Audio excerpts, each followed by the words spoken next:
I love the fact that you kind of saved the day.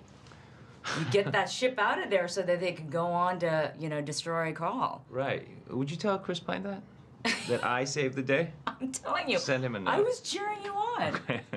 So what's it like to be part of a legacy that has been around for 50 years? It's a real honor. You know, I, as a kid, and I don't know if you can relate to this, but I was an immigrant, and I was in Houston, Texas, and I see George pop up on the television, and this is heretofore I'd just not seen myself on TV or in the movies, and it was very, very impactful for me, and I've always had a special place in my heart for the original series because of that primarily, and I just think you know, Star Trek does puts positivity in the world.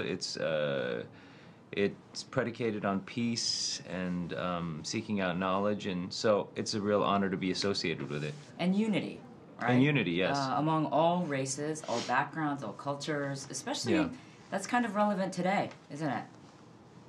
Yeah, it is. We're living in fractured times and divisive times, and we can't seem to focus on our commonalities right now. And so, you know, this is just a movie, but you know, it's a piece of culture, a pop culture that's putting something out in the world that I think is worth hearing.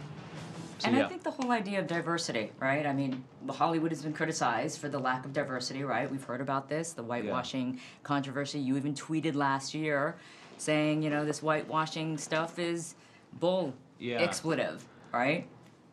Yeah, I mean, and it's, to me, the most egregious thing was just putting on yellowface. That was very regressive to me. But in Star Trek is just predicated on diversity. You've got this very diverse bridge, and they're going out, and not just within our species, but, you know, of course, in Star Trek, we're going to different planets and encountering different species and green people.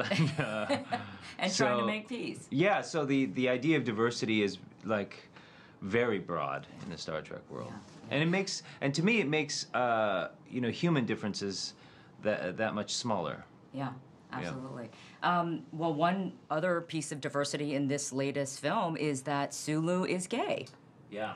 Yeah. When you found out about that, what was your initial reaction? My initial reaction was when it was pitched out to me, I had a few concerns. One was I wanted George to be okay with it, and it didn't turn out that he was, but you know, I was concerned that he would feel like we were sort of lifting his sexuality, sexual orientation for our purposes, you know. I was concerned. I also didn't want it to appear that we were saying, because Sulu is the same genetic Sulu in both timelines, that we were saying that sexual orientation is a choice. But it turns out that, you know, it was really handled very well, and I was concerned that it be handled the right way.